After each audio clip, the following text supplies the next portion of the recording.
Welcome, everyone, to Buddhist Center.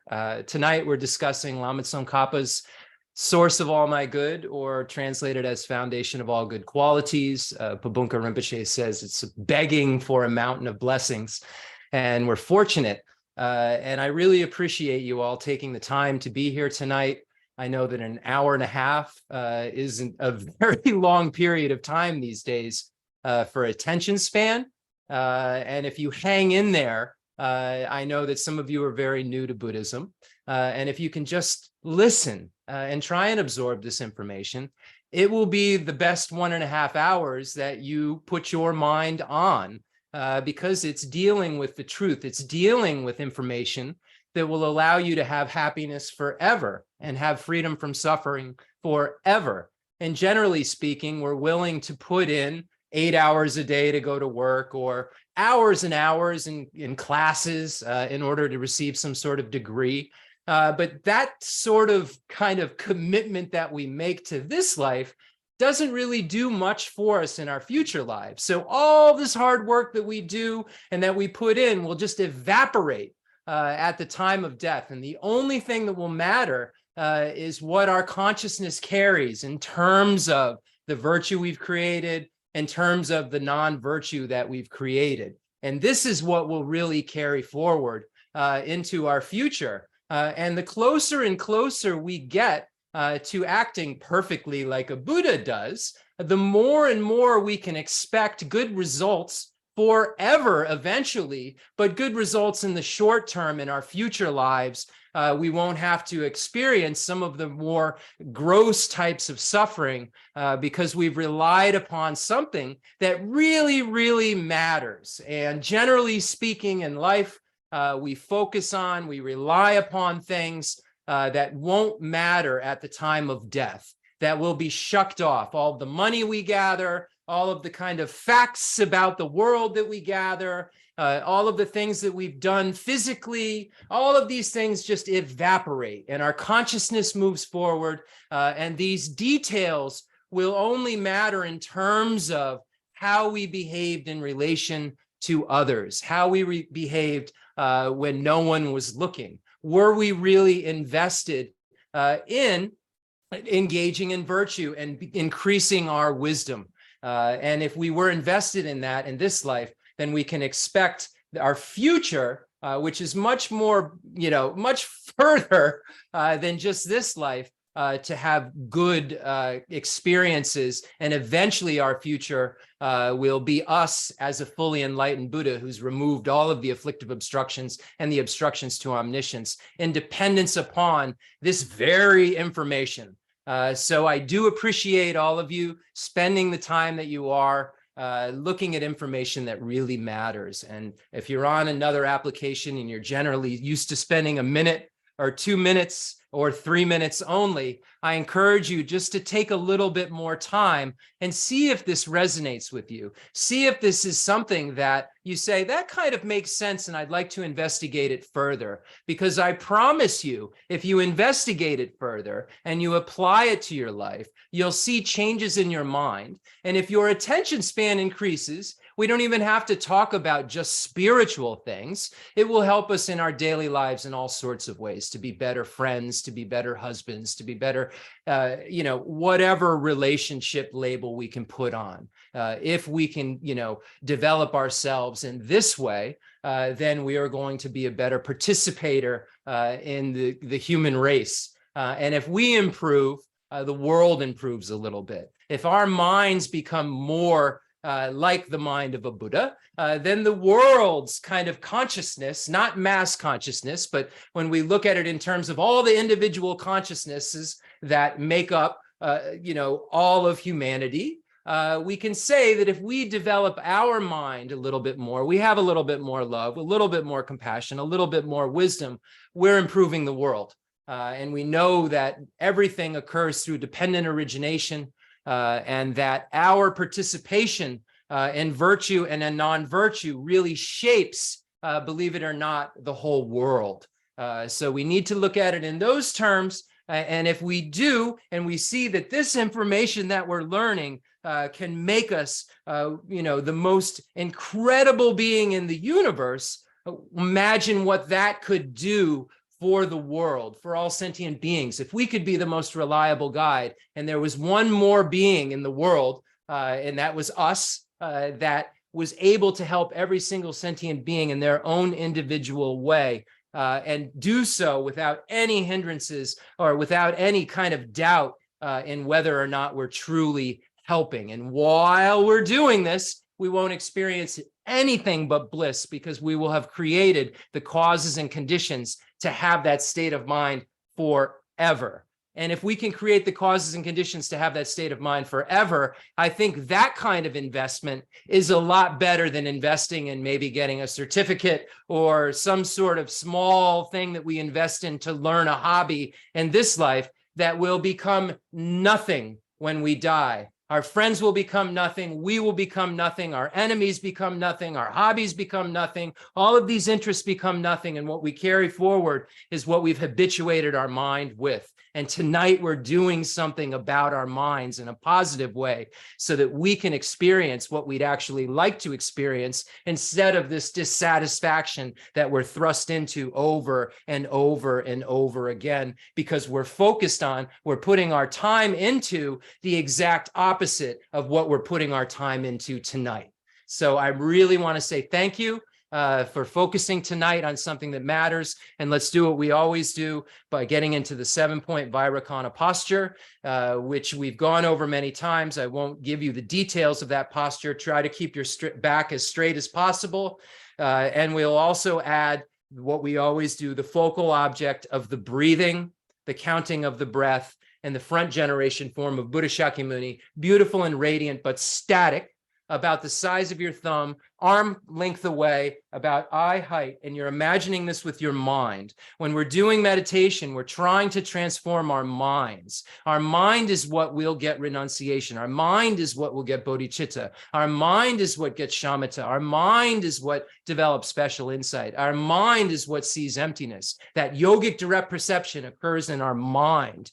So this is what we're really trying to get familiar with and know how to shape and know how to tell what to do, because it will be this very mind that we have right now that will be with us in an uncontaminated way, but the same continuum of consciousness when we become a Buddha. So now we're going to work on getting our minds to a state where we could be more realistic and more calm to be able to hear this information more thoroughly, so that we can apply this to our lives in an accurate way, so that we can analyze accurate information, so that that accurate information that we've analyzed can transform our thinking, so that our thinking becomes more like the holy beings that we read about. The whole purpose of this is to transform our minds into basically thinking like the stanzas of Shantideva's Guide to the Bodhisattva's Way of Life, where we see that the self-cherishing attitude has so many downfalls,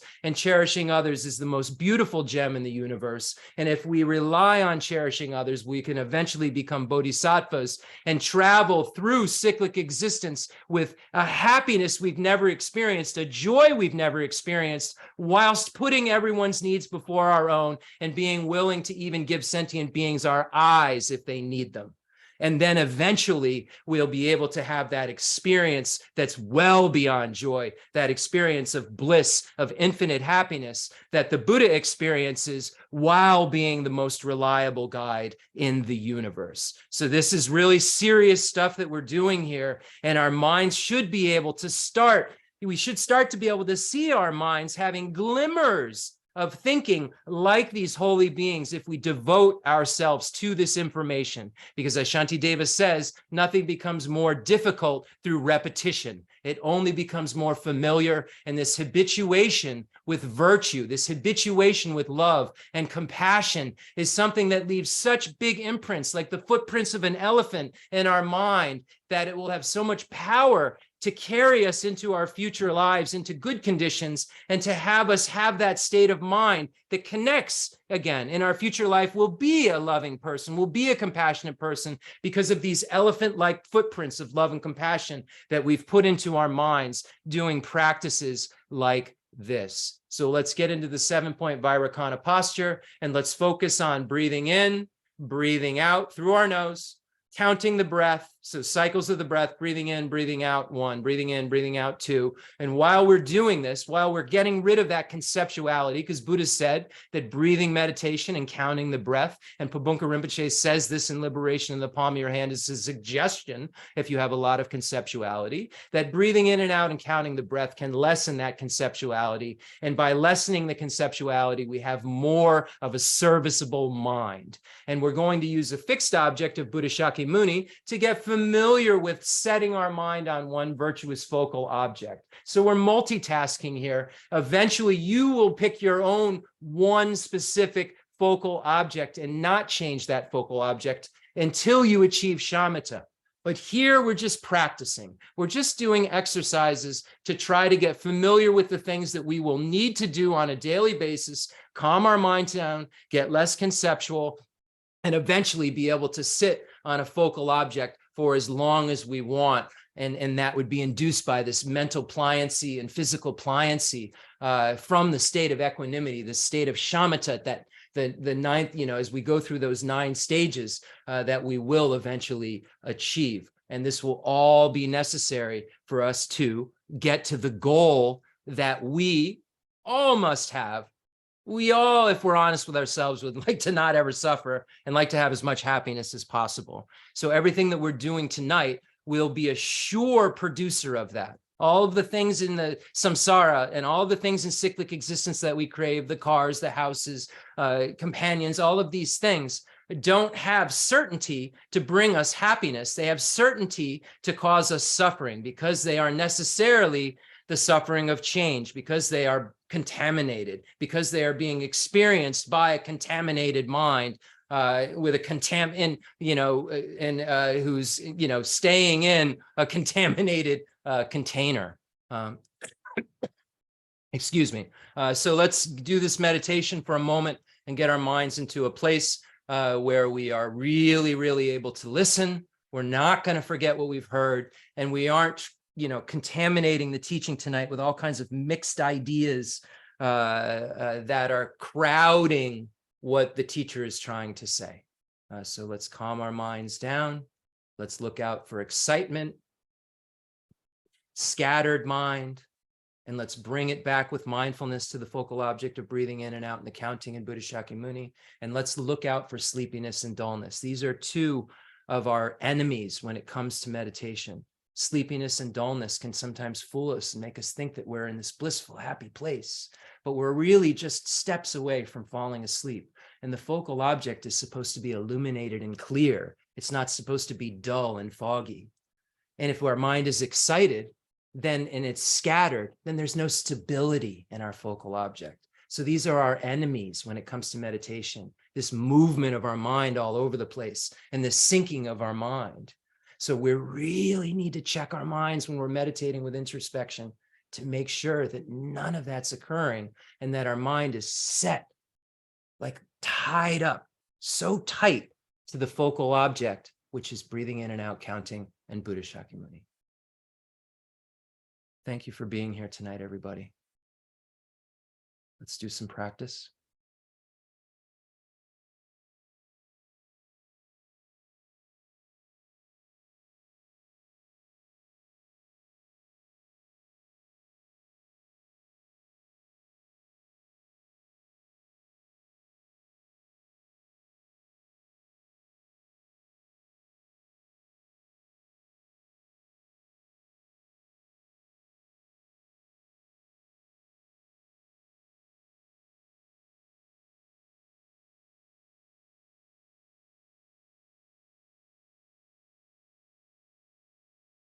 We're so fortunate to be here tonight to listen to Lama Tsongkhapa's teachings, to be able to understand the teachings for beings of 3 capacities, to understand that very important stanza in Atisha's Lamp for the Path to Enlightenment.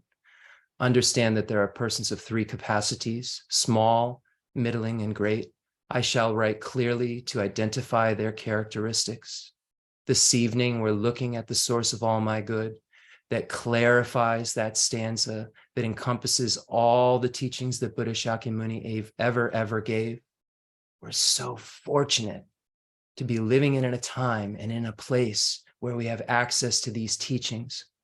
We have all the causes and conditions that are necessary for us to become Buddhas, to remove the afflictive obstructions and the obstructions to omniscience. The Buddhist teachings are here, and we have teachers who can clearly elucidate these teachings. We should rejoice. We should have a sigh of relief that we actually have everything that we need. We sometimes think that we don't have what we need, and we want this and we need that, but we really have everything that we need because we have these teachings that can bring us to a state of Buddhahood. By depending upon this path, we can achieve a definite goal. And there are so few things in life that we can say, if we do this, we will achieve a definite goal, and a definite goal that will be so incredible. We'll have so much meaning for ourselves and have so much meaning for all sentient beings, because we'll finally really be able to help them. So we should set our motivation right now that we're here this evening to become a Buddha for the sake of all sentient beings. That's why we're here tonight, while recognizing that that goal, that thought or intention is empty of inherent existence. We are empty of inherent existence. All sentient beings are empty of inherent existence. We all possess this same peace. Phenomena is all empty of inherent existence, empty of true establishment, empty of intrinsic existence, empty of objective existence. We recognize this while we know that conventionally, subjectively, everything exists. And that this wish to become a Buddha for the sake of all sentient beings is a wish that will produce eventually that Buddhahood, where we will be a reliable guide and we will be able to help all of those sentient beings. Now imagine that Buddha Shakyamuni, who is very, very static, becomes animated, smiling, happy, so impressed with the fact that we're here tonight, we're doing something about all of our struggles. Buddha came to this world to show us exactly what to do about our struggles, exactly what to do about our fears, anxieties, and stress and depression. And Buddha showed us a pathway out of this mess, and we're engaging in something that will cause the result that Buddha wants for us, which is Buddhahood, which is fearlessness and bliss. So imagine how happy Buddha Shakyamuni is right now to look down and see that we're here tonight and we're looking at all of the stages of the path that encompass everything that he taught. And Buddha Shakyamuni, out of love and compassion, out of that altruistic intention, came to this world to show us exactly what we're looking at tonight. And imagine how full of joy Buddha Shakyamuni would be.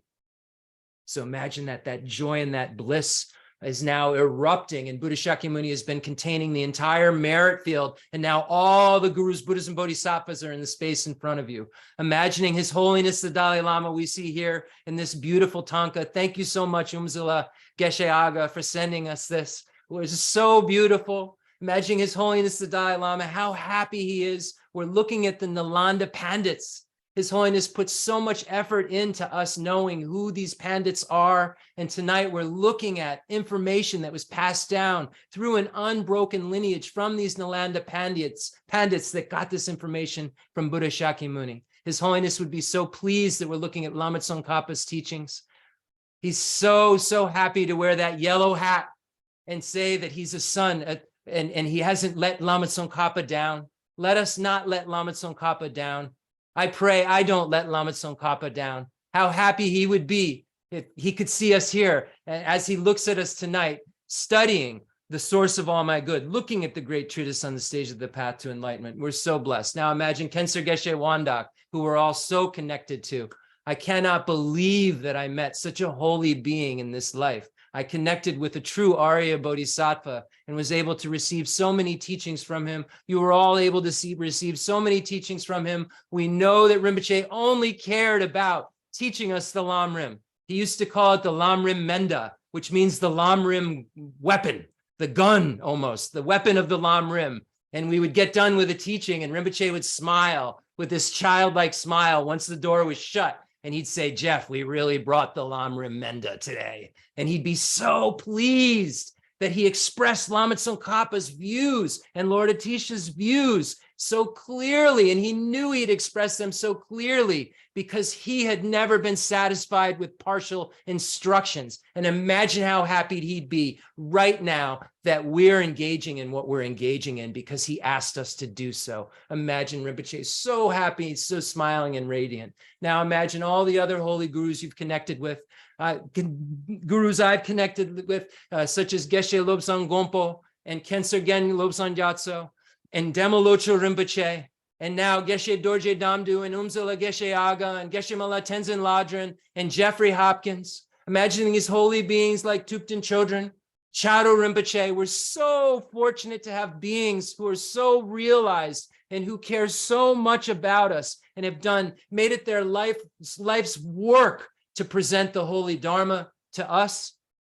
Rejoice in the fact that we've met with beings like this that are so rare and that we can still participate with and meet with beings who are so holy because His Holiness the Dalai Lama, Geshe Dorje Damdu, Umzala Geshe Aga, Geshe Mala Tenzin Ladrin, Jeffrey Hopkins, all these beings are still in our world. May they remain firm like a Vajra in this world, the ones who are still here and the ones who are not here or in the Dharmakaya presence. May you emanate and help each and every one of us to try to understand this path more easily. Now imagine all the beings of the extensive deeds lineage passed down from Buddha Shakyamuni to Maitreya and Asanga and Vasubandhu and Dharmakirti and Dignaga and Haribhadra and Vimukta Sena and Shakyaprabha and Gunaprabha and Sarlimpa and Atisha, imagining all these holy beings, imagining the beings of the profound view lineage passed down from Buddha Shakyamuni to Manjushri and Nagarjuna and Buddha Palita, Arya Deva and Chandra Kirti and Shanti Deva and Bhava Vega and Chandrashita and Kamala Shila,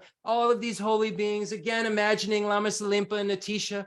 We're so fortunate that Lama Atisha came to this world and showed us how to integrate all of these paths, connected all of these holy lineages, connected all of these teachings, and showed us exactly how to practice them. Imagine the beings of the lineage of blessings, the lineage of practice, passed down from Vajradhara to Saraha and Matripa and Tilopa and Naropa and Losawa Marpa and Milarepa and Gampopa. All of these holy beings we're so connected to. We've heard so many teachings over the years from His Holiness and from Rinpoche and from other holy lamas like Lama Zopa Rinpoche, who just passed. We've heard so many teachings, and all of these teachings come from these masters. Now imagine Lama Atisha teaching Drone Tompa. Imagine this is all very animated. Drone Tompa, that lay lama that Lord Atisha entrusted the entire Lam Rim lineage to. Imagine the three old Kadampa lineages. Imagine the holy beings of the Nyingma, such as Padmasambhava, Sakya Pandita, Kaju, such as the Karmapas, Galupa, the Lama Tsongkhapa, imagining his spiritual sons, Kirtopje and Jelsopje, Pension Son Andrapa, Basu Chuji Jetson, Jayan Sheba, Gonchu Jimmy Wampo, Janja Rupi Dorje, the seventh Dalai Lama. All of these holy beings, imagine, Ngawan Pelden, all of these holy beings in the space in front of you.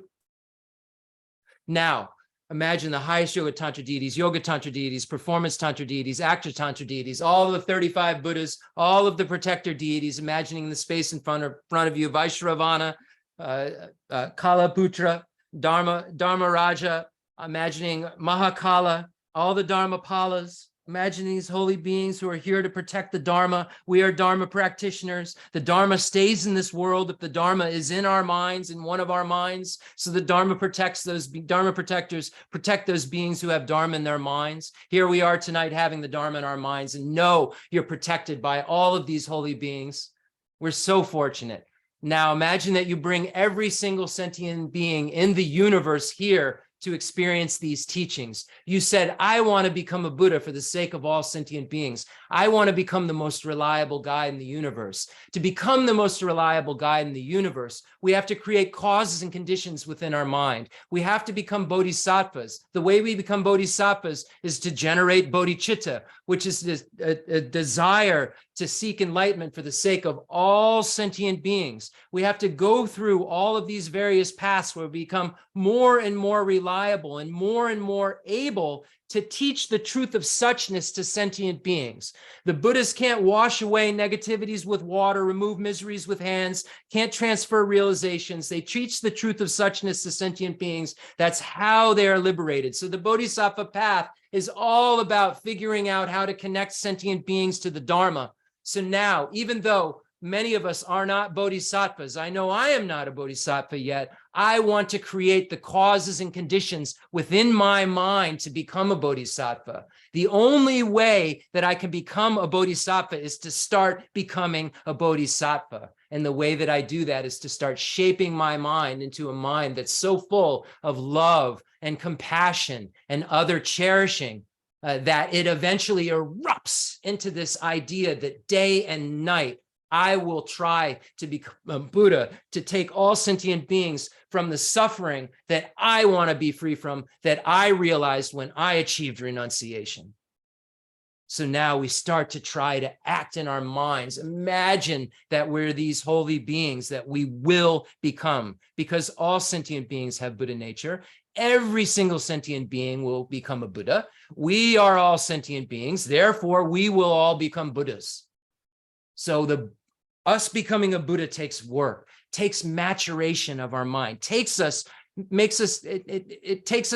have to become less biased and less childish in order to start to even begin to have a glimmer of the realizations that are necessary to produce bodhicitta when we look at the 7-point cause and effect for realizing the mind that aspires to enlightenment and equalizing and exchanging self with others that was passed down through the holy lineages that we just mentioned. So let's familiarize our minds now with what we will eventually actually be able to do. Let's imagine we bring every sentient being in the universe here to be able to hear this teaching, because this is the only medicine for the self-grasping ignorance, for the self-cherishing attitude. And it's this medicine that will allow every single sentient being to never suffer again and to only experience bliss. So imagine you bring every one of them here and they're all for a moment not distracted. The lower realms of the hell-hungry ghost and animal aren't so distracted by their pain, misery, ignorance. All those heightened amounts of suffering are just turned off for a moment, imagine, so that they can just hear these teachings. They can hear these true words that would allow them to be propelled out of those lower realms of cyclic existence. We know that Buddha Shakyamuni realized bodhicitta in the hell realm. So we know that beings can be catapulted by realizations and imprints of previous lives out of those lower realms of cyclic existence, as Buddha was in a previous life. Imagine you bring all the beings without bias, to the humans, demigods, and gods. Bring them all here. Recognize that you've put these petty things away. Don't leave any being out and use real beings. You're going to have to imagine, unless you have clairvoyance, some of the hell and hungry ghosts. But you know what the animals there are. You know the birds that come around. You know the dogs and cats in your neighborhood. Bring them. Bring those. Don't try to make it some fake thing. Connect to it when you're doing this. You hear a bird chirping right now. Think about that bird that's chirping that you're bringing here. And then you can bring these imaginary beings. Bring as many beings that you can actually think of. When you're thinking of these human beings you're bringing here, don't just make it imagining a mass of dots are now just here and they all look a little different. Imagine you're actually, when you're in your own individual practice, bringing each individual, your neighbor, these beings you're having hard times with, you're bringing each and every one of them here because you know since beginningless time, you've had this, pure, relationship of love with them in some way or another at some time. You've just merely forgotten. So these ideas that you have that make you kind of have aversion towards some and too much attachment towards others are just temporary ideas that aren't looking at a greater picture. If we could only see what our previous lives looked like, we would know that it would only make sense to bring every single sentient being here. And it would only make sense that we had no bias and that any of these ideas that we had were merely childish because of our ignorance. So now that every being in the universe is here, those who have gone beyond and those who are going to go beyond, let's recite the Heart Sutra and imagine that you're leading all sentient beings in this recitation. And we know that this Heart Sutra has the power to remove so many obstacles. And I know so many people are having difficult times. So let's just imagine that this power of truth, this explicit teaching on the ultimate truth, the emptiness of inherent existence, and the implicit teaching on the 5 paths of the path of accumulation, preparation, seeing, meditation, and no more learning. This incredible truth that we're pronouncing, let's just imagine it's obliterating any obstacles that we have, that our loved ones have, and so forth. And that anything that's blocking us from being able to move forward spiritually, may it go away. As a result of reciting this Heart Sutra that has so much profound meaning, that it takes a lifetime to understand the emptiness of inherent existence because of dependent origination, and seeing how things dependent originate can only dependently originate because they are empty of inherent existence, and being able to see that emptiness actually as what makes all phenomena possible. Because if it was stuck as this or that, it couldn't move and collect into and form a collection that could then be named as this or that. It could only be its own individual. The parts couldn't become a whole. But because these things are empty of inherent existence, dependent origination is possible, and things can be named as this or that. Basis of designation can be imputed. The Sutra of the Heart of Transcendent Knowledge. Thus have I heard, once the Blessed One was dwelling in Rajagriha at Vulture Peak Mountain, together with a great gathering of the Sangha of monks and a great gathering of the Sangha of bodhisattvas. At that time, the Blessed One entered the samadhi that expresses the Dharma called profound illumination, and at the same time, noble Avalokiteshvara, the Bodhisattva Mahasattva, while practicing the profound Prajnaparamita, saw in this way. He saw the 5 skandhas to be empty of nature. Then, through the power of the Buddha, Venerable Shariputra said to noble Avalokiteshvara, the Bodhisattva Mahasattva, how should a son or daughter of noble family train who wishes to practice the profound Prajnaparamita? Addressed in this way, noble Avalokiteshvara, the Bodhisattva Mahasattva, said to Venerable Shariputra, O Shariputra, a son or daughter of noble family who wishes to practice the profound Prajnaparamita should see in this way, seeing the 5 skandhas to be empty of nature. Form is emptiness. Emptiness also is form. Emptiness is no other than form. Form is no other than emptiness. In the same way, feeling, perception, formation, and consciousness are emptiness. Thus, Shariputra, all dharmas are emptiness. There are no characteristics. There is no birth and no cessation. There is no impurity and no purity. There is no decrease and no increase. Therefore, Shariputra, in emptiness, there is no form, no feeling, no perception, no formation, no consciousness, no eye, no ear, no nose, no tongue, no body, no mind, no appearance, no sound, no smell, no taste, no touch, no dharmas, no I dhatu up to no mind dhatu, no dhatu of dharmas, no mind consciousness dhatu, no ignorance, no end of ignorance up to no old age and death, no end of old age and death, no suffering, no origin of suffering, no cessation of suffering, no path, no wisdom, no attainment, and no non-attainment. Therefore, Shariputra, since the bodhisattvas have no attainment, they abide by means of Prajnaparamita. Since there is no obscuration of mind, there is no fear. They transcend falsity and attain complete nirvana. All the Buddhas of the 3 times by means of Prajnaparamita fully awaken to unsurpassable, true, complete enlightenment. Therefore, the great mantra of Prajnaparamita, the mantra of great insight, the unsurpassed mantra, the unequaled mantra, the mantra that calms all suffering should be known as truth, since there is no deception. Prajnaparamita mantra is said in this way. Deyata om gate gate paragate parasangate bodhi soha. Thus Shariputra, the Bodhisattva Mahasattva, should train in the profound Prajnaparamita. Then the Blessed One arose from that samadhi and praised noble Avalokiteshvara, the Bodhisattva Mahasattva, saying, Good, good, O son of noble family, thus it is, O son of noble family, thus it is. One should practice the profound Prajnaparamita just as you have taught, and all the Tathagatas will rejoice. When the Blessed One had said this, Venerable Shariputra and noble Avalokiteshvara, the Bodhisattva Mahasattva, that whole assembly in the world with its gods, humans, asuras, and Gandharvas, rejoiced and praised the words of the Blessed One. I prostrate to the gatherings of dakinis in the 3 chakras who abide in the holy yoga of using space. By your powers of clairvoyance and magical emanation, look after practitioners like a mother looks after her child.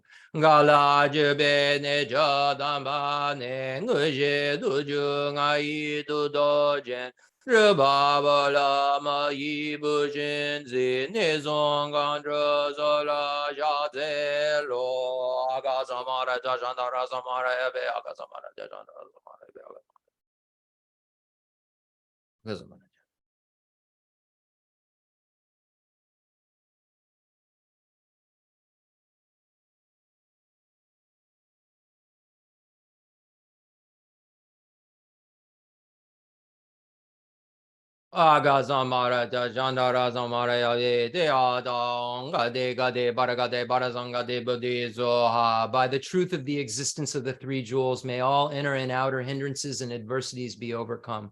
May they become non-existent. May they be pacified. May they be completely pacified. May all negative forces opposed to the Dharma be completely pacified. May the host of 80,000 obstacles be pacified. May we be separated from all adverse conditions to the Dharma, and may we obtain all circumstances conducive to the Dharma. May there be auspiciousness, happiness, and well-being here, right now. Papa Gonja Sanji Gaya Dembe Doji Je Lobo Doji Mebo Doji Shivo Doji Dagi Baji Medu Bija Donji Jedin Gaya Zo Gideon Donja Je Wa Dam Midun Nibe Jendan De Wa Dam Tumba Junjin Bunzun Zunjoji Daji De Jaden Da De Le Jo. Make a mandala offering as a request for teaching, remembering that all sentient beings are here, making this offering as a request for teaching. All the holy gurus, Buddhas, and Bodhisattvas are hearing this request because this teaching is only possible because of the lineage that goes all the way back to Buddha Shakyamuni, that includes all of those holy beings that I mentioned in that merit field. The fundamental ground is scented with incense and strewn with flowers, adorned with Mount Meru, the four continents, the sun, and the moon. I imagine this as a Buddha land and offer it. May all sentient beings enjoy this pure realm. Holy Lamas high, wrap the sky of your Dharma bodies in massive clouds of knowledge and love, and let them pour upon the earth of your disciples as we are ready, a shower of rain, the teachings deep and wide. I send forth this jeweled mandala to you, precious Guru. I take refuge until I am enlightened in the Buddhas, the Dharma, and the Sangha. Through the merit I create by teaching the Dharma, may I attain Buddhahood for the sake of all sentient beings. I take refuge until I am enlightened in the Buddhas, the Dharma, and the Sangha.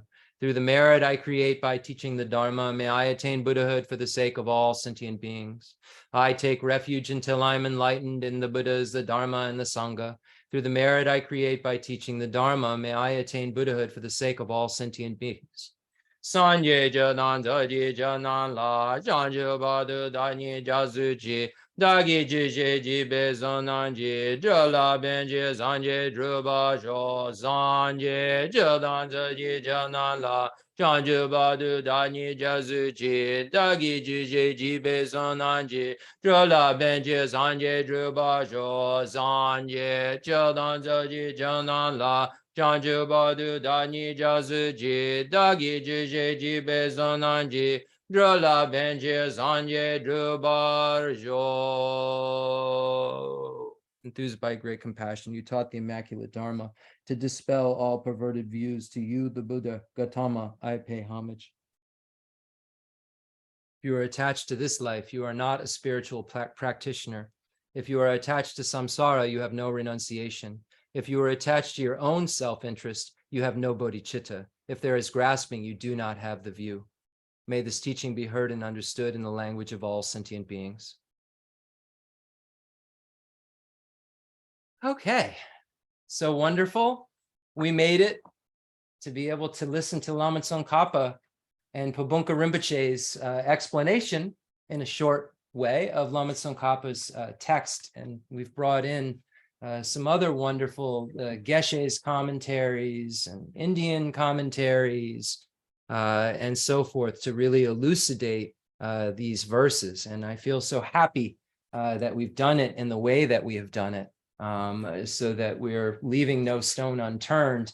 And I'm so happy to be able to have just recently found something to really enhance this section on the three moralities that I'll share with you slowly tonight and next week. But what I'd like to do this evening first is read the entire source of all my good. And I will just point out from an outline perspective where we are in terms of Pabonka Rinpoche's 4 categories. That won't, that's not too much. And just kind of briefing of each of the stanzas. And then what I would like to do is that after that, I'd like us all to together once again recite 108 Tara mantras. I know that many of you have told me you're having issues and obstacles, and I know many of my friends are having difficulties outside of this group, and I would like to make sure that we direct these Tara mantras to the kind of 13th and 14th point that Pabunka Rinpoche says, the third and fourth point, which are the 13th and 14th stanzas, I believe. May these Tara mantras that we do allow us to a request so that you can attain all the favorable conditions for succeeding in the path and stop all the circumstances that might prevent you from doing so. And that's bless me, grant me that the spiritual friend who shows me this good road and all my true companions in this quest live long and fruitful lives. Bless and grant me that the rain of obstacles, things within me or outside me that could stop me now, stop and end forever. And then number 4, a prayer that in all your future lives you'd be taken care of by a Lama, and so gain the strength to reach the final end of the various levels and paths. And just, it says, in all my lives, may I never live apart from my perfect lamas. May I bask in the glory of the Dharma. May I fulfill perfectly every good quality of every level and path, and reach then quickly the place where I become myself, the one who holds the diamond. So here we're making a prayer that all of our, the spiritual friends and all the companions in this quest. So as we're making these Tara mantras, if we have any beings that we know are going through any kind of difficulties, imagining they're being blessed with these Tara mantras, however you do it. I'm not going to give a teaching on the Tara practice. However you would do that, imagine that their obstacles are being removed. Imagining that our holy teachers remain in this world, and that by doing these mantras, we're removing the obstacles that would be keep us from being with our teacher. And one of those obstacles is if they leave this world, if they don't remain. This is why we request the teachers in the 7-limb prayer to remain in this world. So here, by doing these mantras, let's just imagine that obstacles are being removed for those of you who are having hard times. For Zopala, imagine Jeffrey Hopkins is having all obstacles removed, and that he can remain in this world and continue to do the incredible translation work that he's done. The words that I'm using tonight to explain the Dharma, they wouldn't be there if Jeffrey Hopkins hadn't in the 1970s been sitting in the Dalai Lama's room trying to figure out how to make sense out of this stuff. And so let's keep these beings who are now, getting older and, having some physical difficulties and so forth in our prayers. And may they have all the obstacles removed by us reciting the Heart Sutra and by us reciting the source of all my good, which relies upon the teacher first. And by us reciting these Tara mantras, may all these obstacles removed. May our life force and all the beings' life forces be back to the intact place that they need to be so strong, and that all of our elements of earth, water, wind, fire, and space are all just in a perfect alignment after doing these mantras. Imagine these beings, all their elements are not fighting each other after doing these mantras. Imagine that they're completely healthy. Imagine your loved ones are completely healthy. You're completely healthy. Imagine that there's a restorative effect that's going on as you recite these mantras. However, if you're doing it as a front generation or self-generation, however you're doing it, however kind of detailed you're doing it, or if you're just imagining Tara, beautiful, beautiful goddess Tara, just sending you light rays and nectars of blessing, and your loved ones light rays and nectars of blessing, however you would do it. Because if you have your own individual practice, you know how you do it. So just imagine as you're reciting these mantras that you're removing these obstacles, and that beings are able to then have all the power back that they had before, and have any vows or any commitments that they've had restored that make them really, really suitable vessels for practicing the Dharma and for being able to eventually take on the self-generation form of Tara once one has gone through the stages of initiation and become a suitable vessel and purified the bases I just spoke of in order to then eventually transform into that deity herself, that incredible deity of longevity, that deity that the first Dalai Lama relied upon as a wisdom deity. Normally we talk about Manjushri, and we say Manjushri, the Buddha of wisdom, but we know many, many great masters who relied upon white Tara, relied upon Tara as a wisdom deity, as well as longevity deity, and as a swift remover of obstacles, and a swift will swiftly allow you to achieve your aims. We'll just say that. So let's recite the source of all my good with slight commentary, not too much. And then we'll shoot right to where we were with the three moralities in the Great Scope section. So again, thanks everybody for your attention. And yeah, I hope you all can eventually, if you can't already, just with your eyes closed, explain this poem and know its depth. Because if you can, that means you're one step closer to your mind working like this. Because this is what this poem is saying. Bless me to, from this moment of, as soon as I finish this stanza, may my mind work like this from that moment on. May I, throughout my day, throughout my night, from the moment after I read this, may some sort of blessing take place in my mind that will allow me, and it's basically me saying, I'm putting a big elephant footprint stamp saying this is what I want.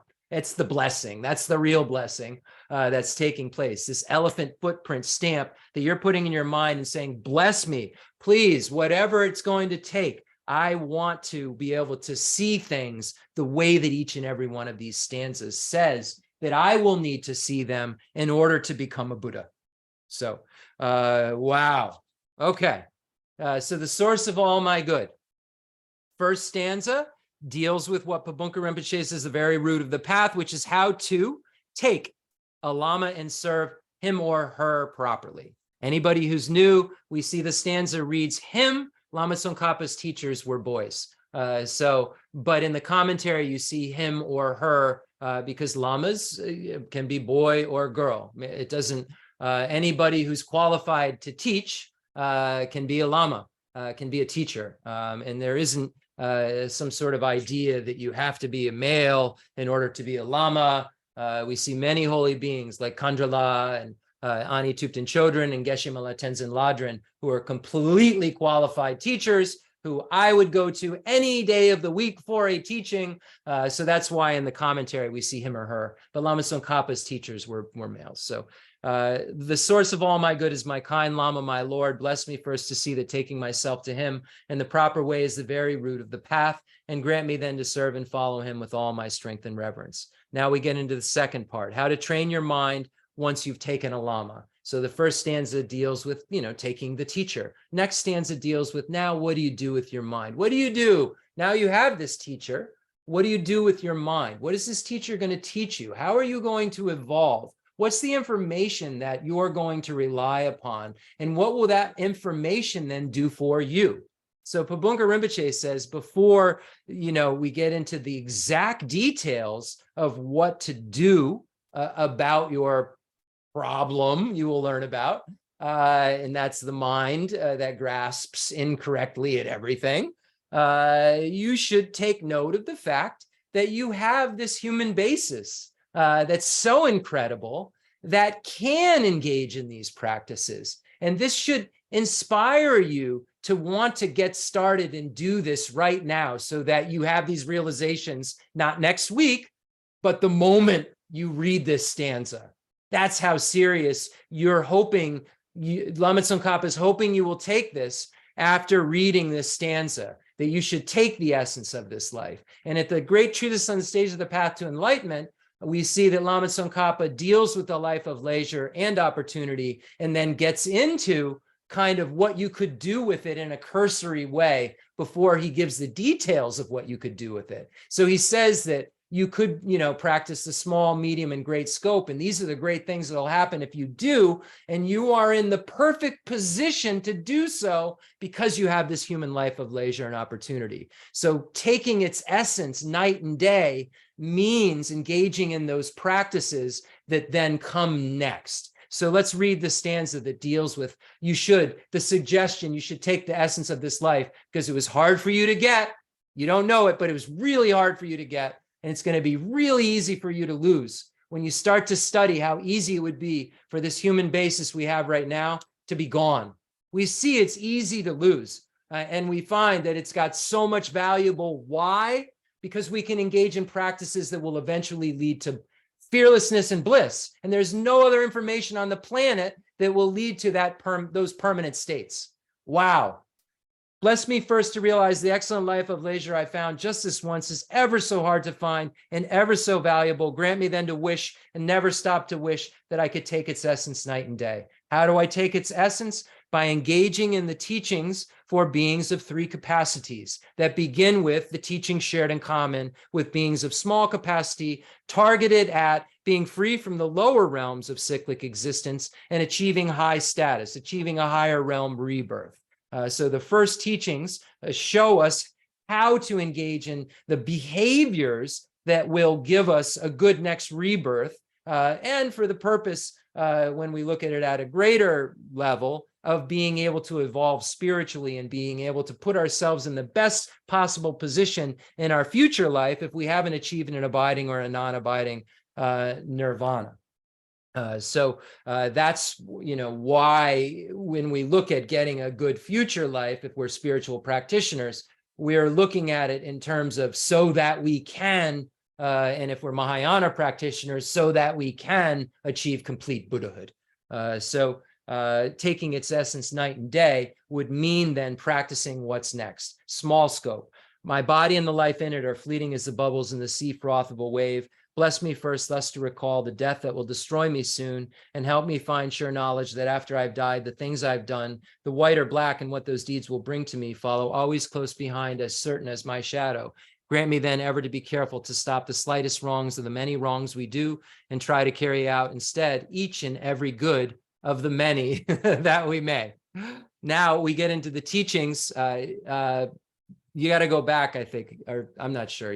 Now we get into the teachings for beings of medium capacity that show us that not only are there problems with the lower realms of cyclic existence, we were just there. I just saw the text that we were supposed to be on.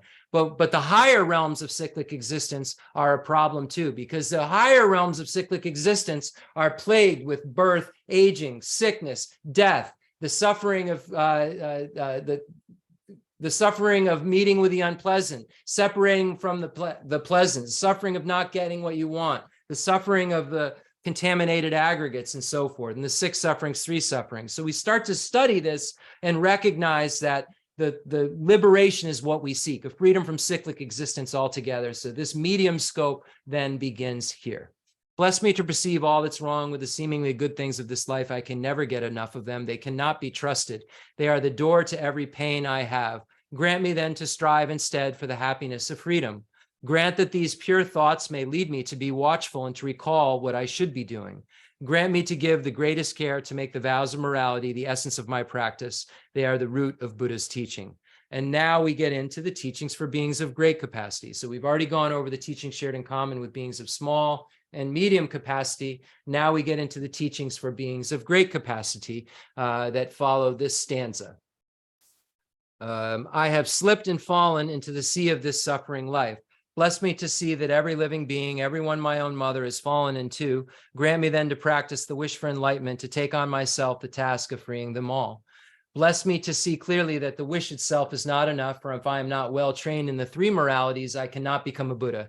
Grant me then a fierce resolve to master the Bodhisattva vows. So this is the stanza we're going to focus on after the Tara mantras. Grant that I may quickly gain. So all of this is going over. We're in the great scope too, but don't feel that there aren't things that are also in common with the medium scope, because the path where quietude and insight join together, that stanza could be applicable also to the medium scope. So make sure that you're aware that because we need the same liberating path in the medium and great scope, and we need shamatha and we need vipassana in the medium and great scope. That's why some of these things are in common, even though they're in the section that would appear to be all about the great vehicle. So just be aware that these are applicable because the three highest higher trainings are necessary to be practiced in order for you to achieve an abiding nirvana, even in the Hinayana tradition. And we know that that is, the Vinaya basket, the Sutra basket, and the Abhidharma basket, dealing with ethics, concentration, or shamatha, and wisdom, or vipassana. So it's important to realize that as we read this and understand and put everything in context. Grant that I may quickly gain the path where quietude and insight join together, one which quiets my mind from being distracted to wrong objects, the other which analyzes the perfect meaning in the correct way. Grant that once I've practiced well the path shared and become a vessel that is worthy, I enter with perfect ease the way of the diamond, highest of all ways, holiest door to come inside for the fortunate and good. So until now, we were dealing with the pathways of the in the Mahayana of the perfection vehicle. Now we're getting into the resultant vehicle, the Vajrayana teachings, which are a division within the Mahayana. Grant that once I've practiced well the paths shared and become a vessel that is worthy, I enter with perfect ease the way of the diamond, highest of all ways, holiest door to come inside for the fortunate and good. Bless me to know with genuine certainty that when I've entered thus, the cause that gives me both the high attainments is to keep my pledges and my vows most pure. Grant me then to always keep them, even if it costs my life. Bless me next to realize as well as I can the crucial points of both the steps, the essence of the secret ways. Grant me then to practice as the holy ones have spoken, putting all my effort in and never leaving off the practice of the 4 times, highest that there is. Now we get into number 3 category of Pabunka Rinpoche's commentary, which is a request so that you can attain all the favorable conditions for succeeding in the path and stop all circumstances that might prevent you from doing so. Bless me, grant me that the spiritual friend who shows me this good road and all my true companions in this quest live long and fruitful lives. Bless and grant me that the rain of obstacles, things within me or outside me that could stop me now, stop and end forever. So these are the things when we're doing mantras and we're looking to have obstacles removed. This is what we're talking about for all our companions, for all of our teachers. May all of these obstacles be removed. And then number 4 in Pabunka Rinpoche's 4th category, a prayer that in all your future lives, you're taken care of by a Lama and that you can gain the strength to reach the final end of the various levels and paths. In all my lives, may I never live apart from my perfect Lamas. May I bask in the glory of the Dharma. May I fulfill perfectly every good quality of every level and path, and reach then quickly the place reach then quickly the place where I become myself, the one who holds the diamond.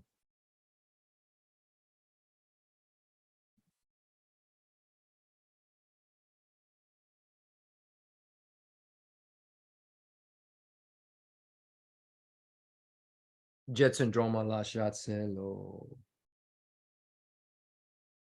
So for anyone who has not ever received the transmission of the Tara mantra, the transmission is basically my teacher gave me the transmission of this mantra by reading it to me and reciting it 3 times, and his teacher did so. I've also received all of the initiations and so forth, but I would like to give you that transmission of the Tara mantra. It's a very, very powerful mantra. If you're feeling scared, you can do this mantra. If you're sick, you can do this mantra. This is really, really a powerful healing tool. So I'd like to give you this tool so that you can use the tool yourself anytime you're feeling fearful or you're feeling sick or you feel there's some sort of obstacles. But just make sure that you're always trying to do it because that's the only way it'll work, so that you'll be in a better position to be able to be of more service to humanity. So that's all I really ask, that we use these mantras so that with the motivation that I want to be the most service to humanity. Who can do that? A Buddha. So this is why I'm reciting this. So I'm reciting this to get rid of fear so that I'll be in a better position to practice. so that I can get rid of sickness, so that I can be in a better position to practice. Obstacles can be removed from my teachers' lives, which are actually my obstacles, so I can be in a better position to practice. So with that being said, I'll give the transmission of the Tara mantra, and then we'll just start the mantra from there. Please repeat this after me. We'll do it 3 times. Om Tare Tu Re Soha. Om Tare Tu Re Soha. Om Tare Tu Re Soha.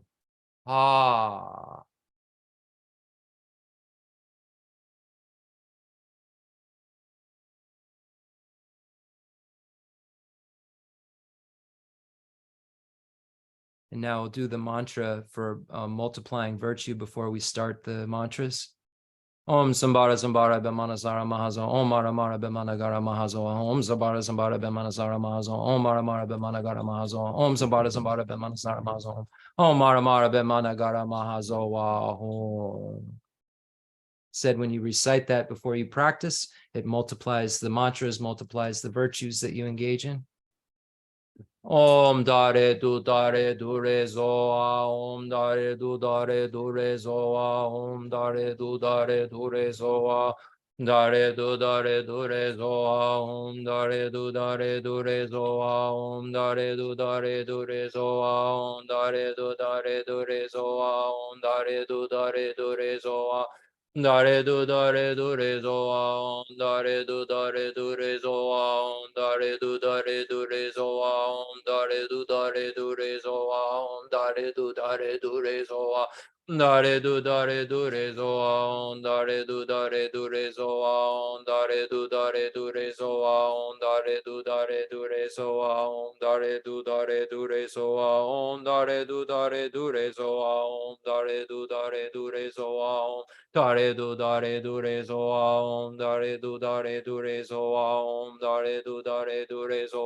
Dare du re zoa, Om Dare du re zoa, Om Dare du re zoa, Dare du re zoa, Om Dare du re zoa, Om Dare du re zoa, Om Dare du re zoa, Dare du re zoa, Om Dare du re zoa, Om Dare du re zoa, Om Dare du re zoa, Om Dare du re zoa, Om Dare du re zoa, Dare du re zoa, Om Dare du re zoa, Om Dare du re zoa, Om Dare du re zoa, Om Dare du re zoa.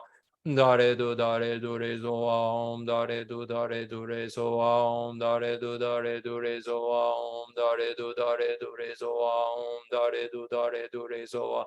Dare du re zoa, Om Dare du re zoa, Om Dare du re zoa, Om Dare du re zoa, Om Dare du re zoa, Om Dare du re zoa. Dare du re zoa, Om Dare du re zoa, Om Dare du re zoa, Om Dare du re zoa, Om Dare du re zoa, Om Dare du re zoa. Dare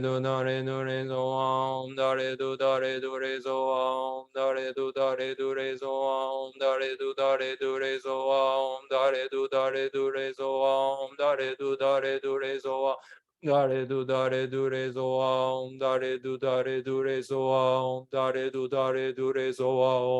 du re zoa. Du re zoa, Om Dare du re zoa, Om Dare du re zoa, Om Dare du re zoa. Dare du re zoa, Om Dare du re zoa, Om Dare du re zoa, Om Dare du re zoa, Om Dare du re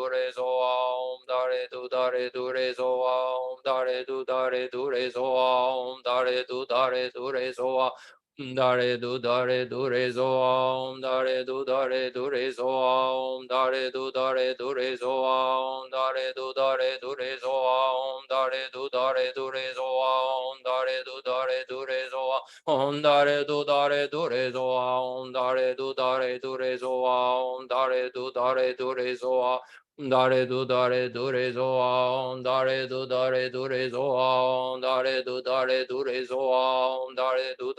re zoa, dare du re zoa, dare du re zoa, Dare do re zo om, dare do re zo om, dare do re zo om, dare do re zo om, dare do re zo om, dare do re zo om. Dare do re zo om, dare do re zo om, dare do re zo om, dare do re zo om, dare do re zo om, dare do re zo om. Dare do re zo om, dare do re zo om, dare do re zo om, dare do re zo om, dare do re zo om, dare do re zo om, dare do re zo om, dare do re zo om, dare do re zo om, dare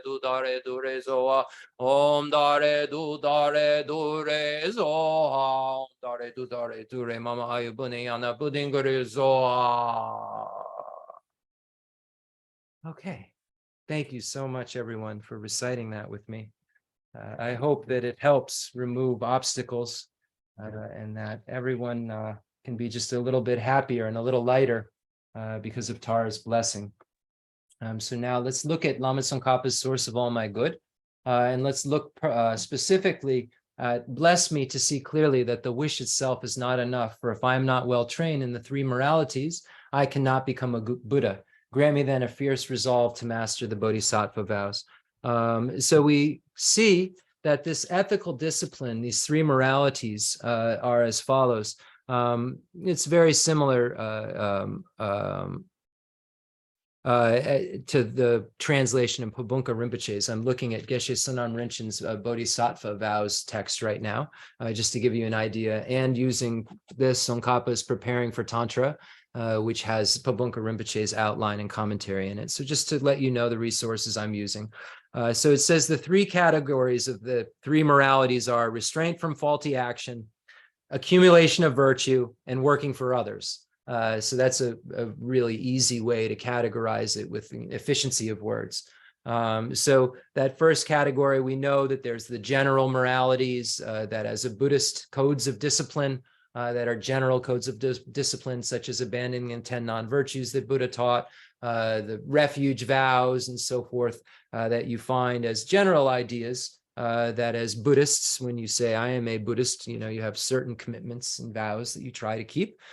These are all general things. And then there's the specific vows that you can take, such as the individual liberation vows, the bodhisattva vows, and the tantric vows. And we learned that all of these moralities serve as foundations for one another. These general moralities really serve as a foundation for us to be able to become primed to actually want to definitely emerge so badly that we would take an individual liberation vow among those 7 types of individual liberation vows, such as the 2 householder vows, the 2 novice vows, male and female. So now 4 male and female householder vows, male and female novice vows, female probationary vows, and then fully ordained vows for the monk and the nun. So, you've practiced well, you've abandoned the 10 non-virtues, you've taken refuge, you realize Buddha's a reliable guide. You definitely want to emerge from cyclic existence because you recognize the downfalls of the lower realms and also recognize the downfalls of the higher realms. So you take this pratamoksha vow to take some extra special commitments that you'll do, special ethics that you'll keep, ethical behaviors that you'll keep that will advance you quicker towards the goal of that particular vehicle, which is an abiding nirvana. So you are being primed more and more and more to be able to succeed and to be able to be the type of practitioner who could actually hold these higher types of morality when we look at the different sets of individual vows that one can take. Pratamoksha vows being the first set. These are lifetime vows that only stay with us during our lives. They don't carry forward to our next lifetime. And it's only human beings who hold these individual liberation vows, not other realms. Then we move on to the next vows, the bodhisattva vows that we went over, the 18 root and 46 secondary vows, as well as the 4 ways that you would actually completely break the vows. So I'm not going to go over that again because we've gone over that and I feel pretty detailed way. I'm happy with it.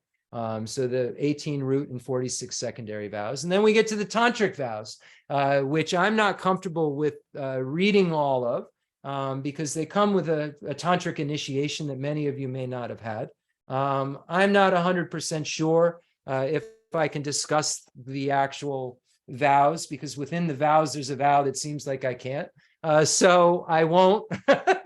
And if you have the initiation, you can read the vows, you know what the vows are.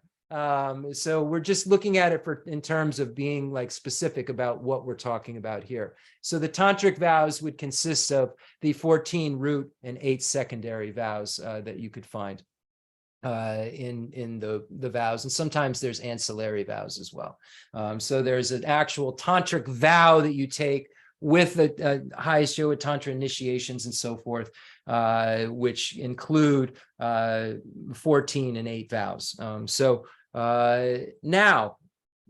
So we've cleared away the plate, I feel comfortable with, of the ethical discipline of restraint from faulty action.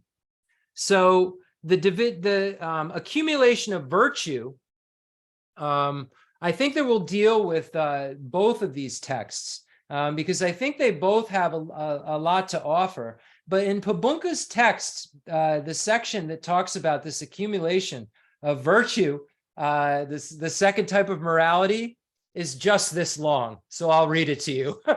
And then we'll get into Geshe Sonam Rinpoche's commentary that's not just this long.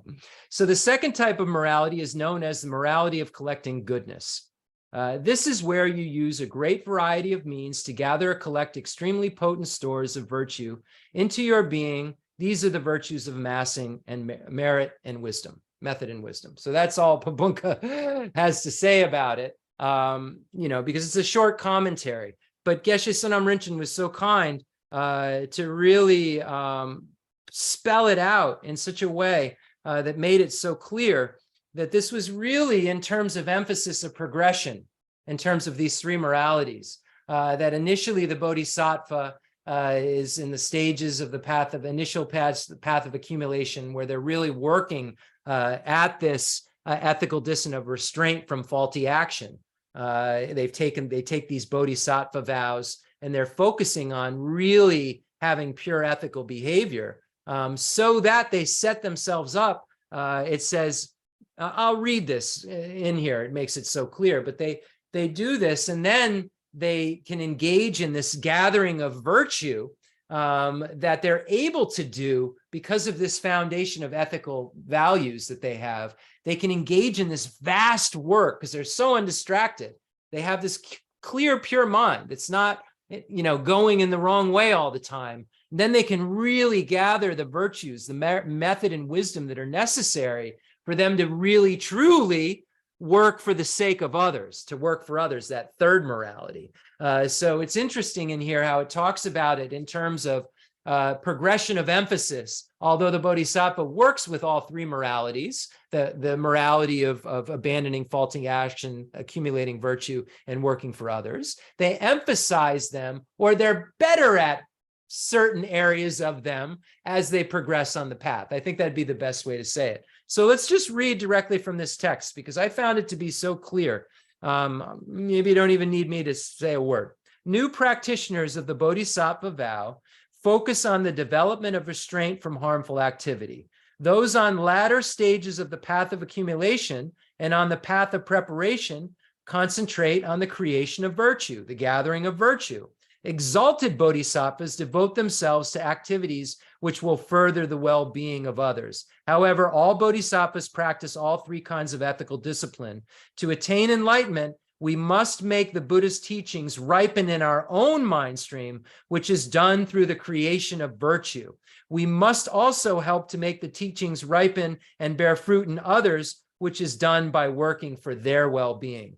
So we see how we have to mature our minds to be able to be more and more able to mature others.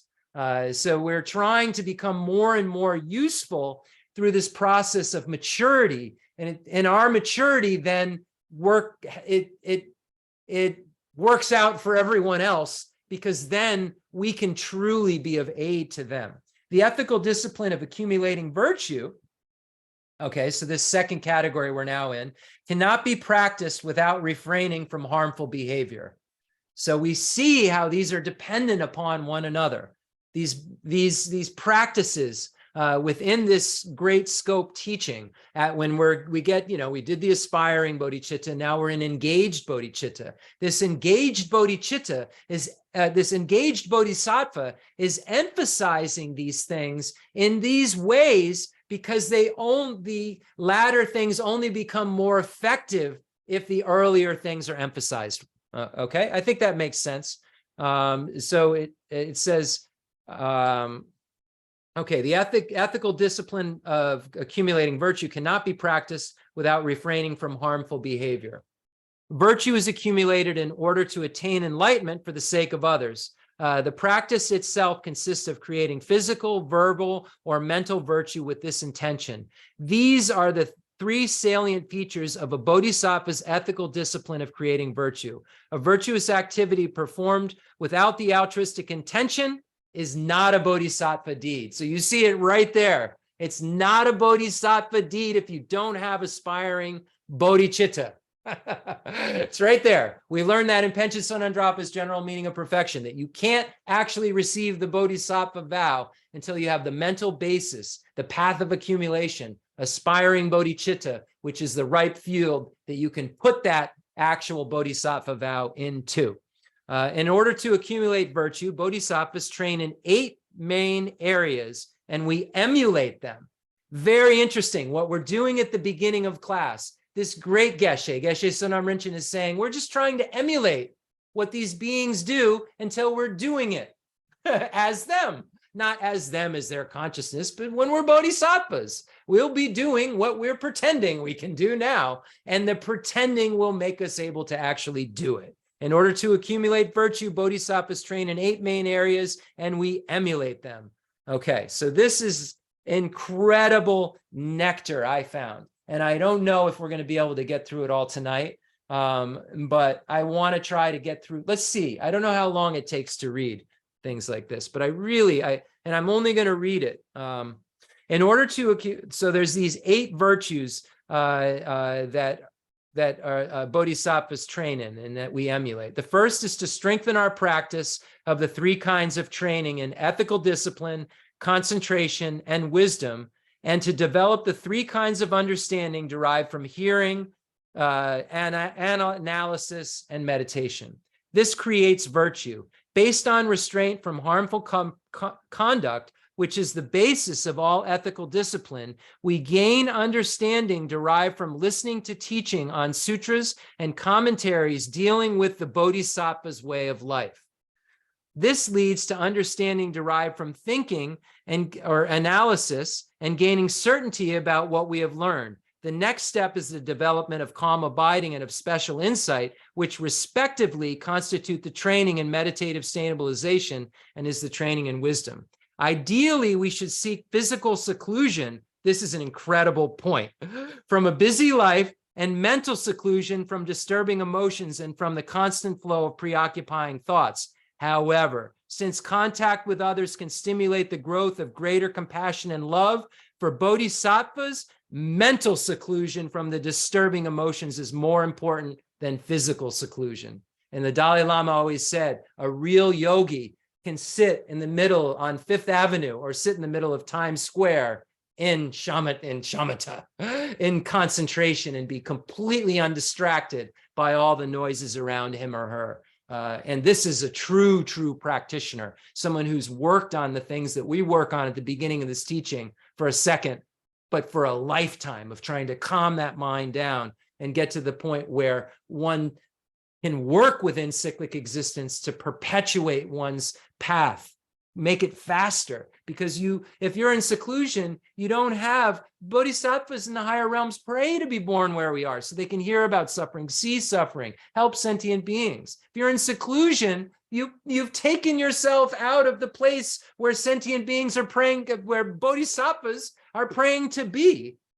So we do know in Patrul Rinpoche's commentary, I recently heard the perfect words of my teacher, it does say that until you're really realize, you should stay in seclusion. You shouldn't, go out trying to help the world if you're not tamed, but don't use, don't get addicted to seclusion and use it as an excuse because we have to, the story of the person who is in the cave meditating and someone comes to bring them their food and it's a little early and they knock on the door and they yell out the door, "Can you just leave me alone? Don't you see I'm meditating on patience?" So it's really about how we can act and react in society. And that will be the gauge whether our mind has been tamed. So it's good to do retreats and to do our practice and to stay away and then tip our toe, put our toe in and see how our mind's been affected by the Dharma. Because there's no way we'll know if we don't have something to know whether our mind's being affected. And when you get into higher levels and you really need to go into seclusion and do a retreat, your teacher will tell you, you'll know it's that time. Rinpoche always said, I don't know why all these people go into retreat when they first started practicing. He's like, the squirrels live in the woods alone. They don't get anywhere. They don't know what to think about either.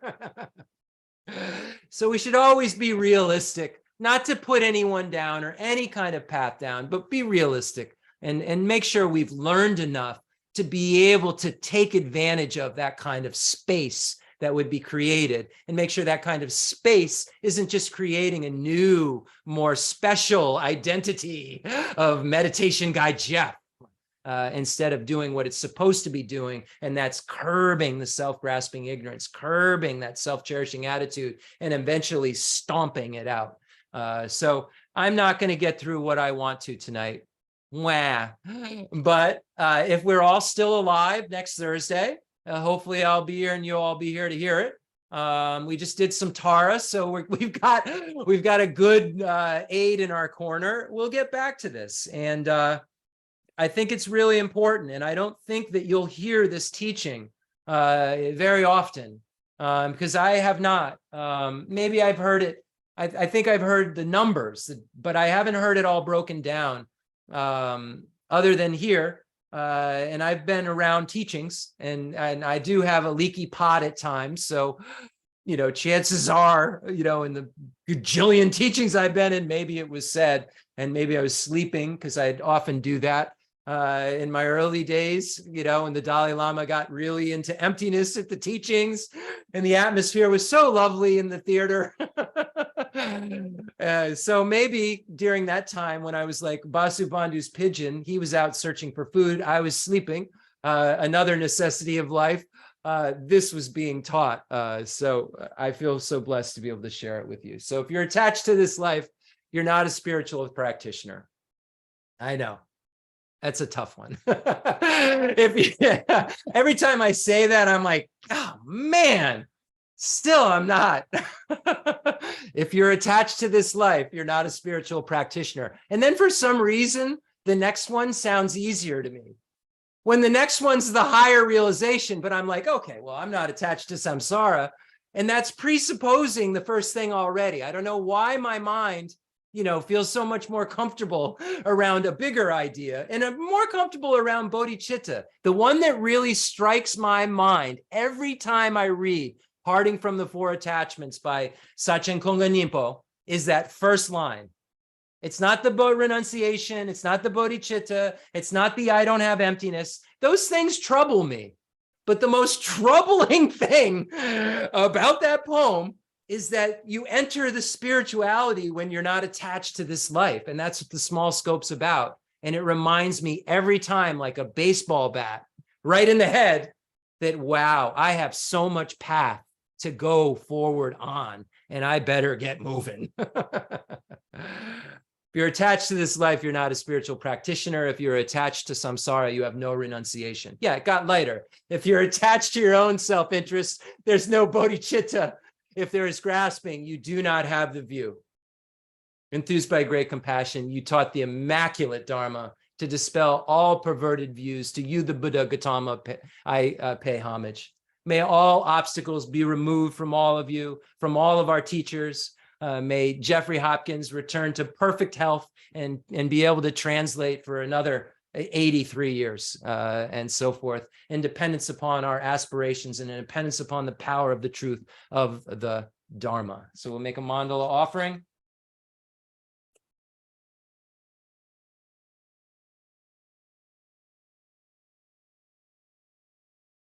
We should always pay respect and homage to those who are still with us while they're with us, and let them know how much we care and how much their work is meant to us. Speaking of that, prayer for the flourishing of Je Tsongkhapa's teachings. Though he's the father, producer of all conquerors, as a conqueror's son, he produced the thought of upholding the conqueror's Dharma in infinite worlds. Through this truth, may the conqueror Losong's teachings flourish. When in the presence of Buddha Indraketu, he made his vow, the conqueror and his offspring praised his powerful courage. Through this truth, may the conqueror Losong's teachings flourish. That the lineage of pure view and conduct might spread, he offered a white crystal rosary to the sage, who gave him a conch and prophesied, through this truth, may the conqueror Losong's teachings flourish. His pure view free of eternity or destruction, his pure meditation cleansed of dark fading and fog, his pure conduct practiced according to conqueror's orders, may the conqueror Losong's teachings flourish. Learned, since he extensively sought out learning, reverent, rightly applying it to himself, good, dedicating it all for beings in doctrine, may the conqueror Losong's teachings flourish. Through being sure that all scriptures, definitive and interpretive, were without contradiction advice for one person's practice, he stopped all misconduct. May the conqueror Losong's teachings flourish. Listening to the explanations of the three Pitakas, realized teachings, practice of the three highest higher trainings, his skilled and accomplished life story is amazing.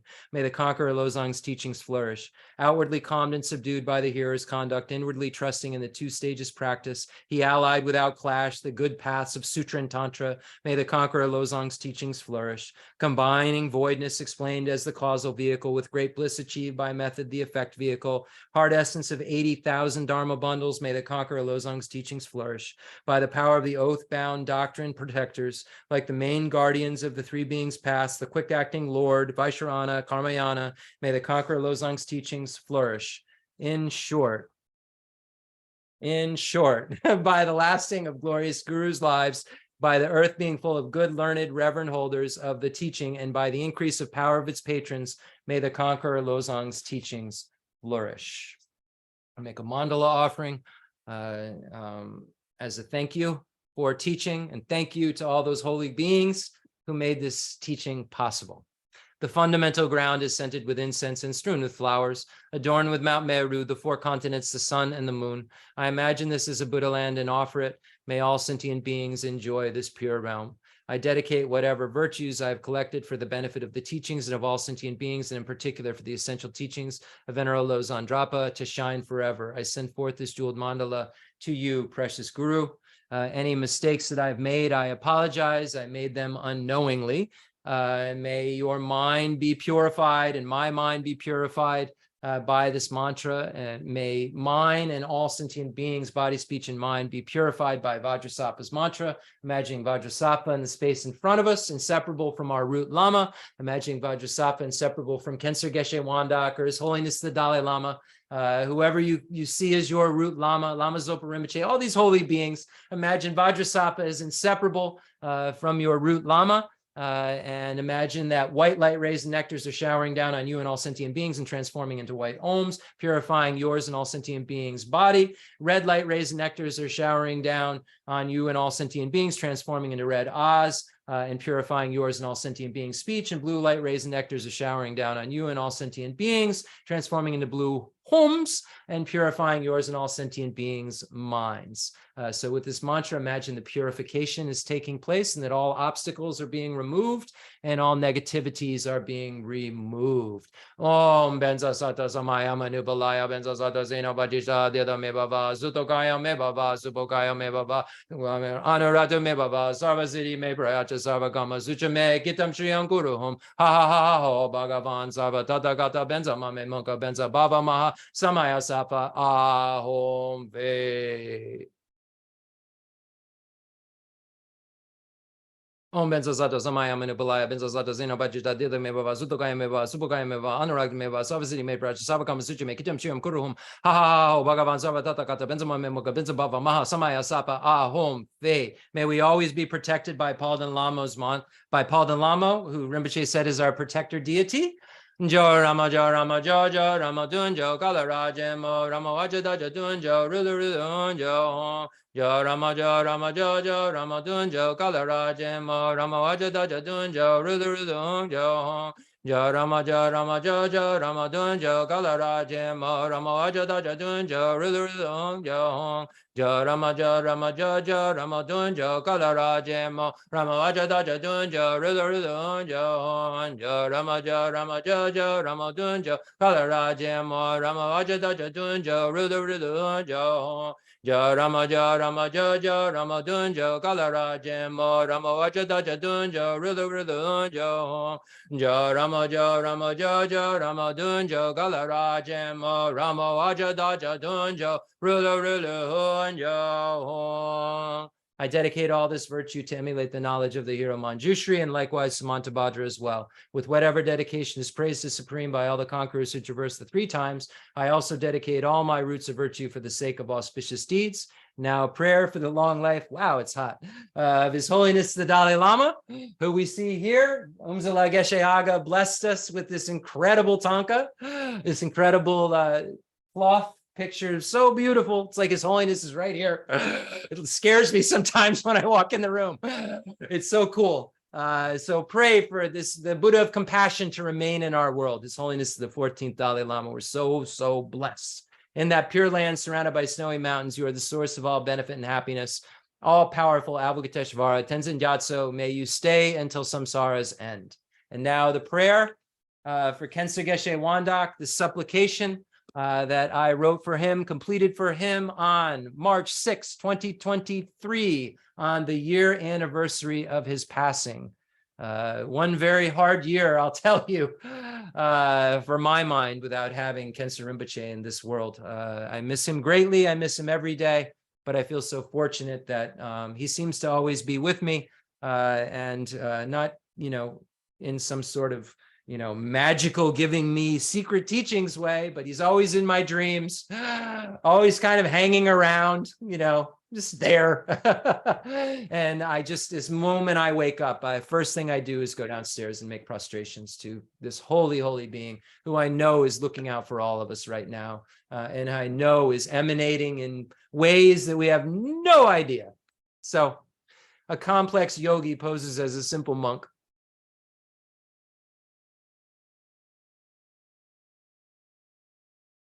Homage to Khensa Geshe Wandak Rinpoche, our precious spiritual friend who is inseparable from Aryatara.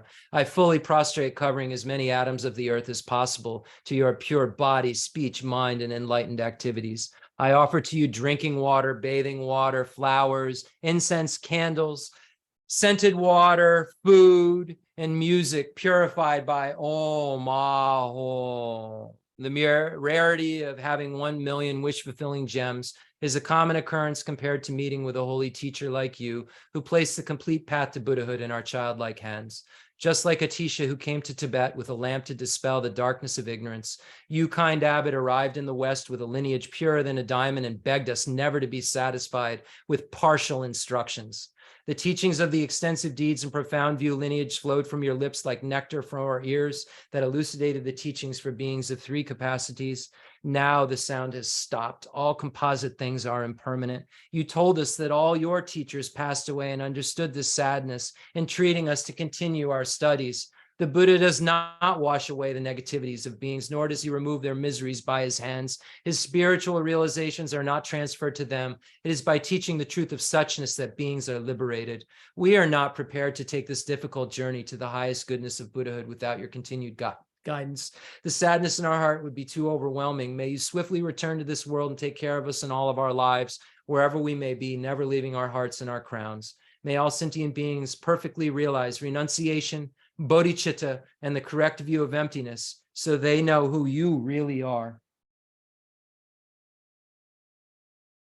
Thank you so much, everyone. I appreciate you listening and sticking around, all of you on the other applications. Really use this information to transform your life. Don't just stack things up in facts and divisions. Use this as actual mind-bending information and bend your mind from a contaminated state into a perfect mind. And that's what the Buddha did. And Buddha Shakyamuni came to show us exactly how to do it. And Lama Tsongkhapa elucidated it for us. So we have no excuse, because we have perfect causes and conditions, and we have everything that we need with this human basis to become Buddhas even in this lifetime. So start. Thank you so much. I appreciate all of you. We'll see you next time. Sunday morning.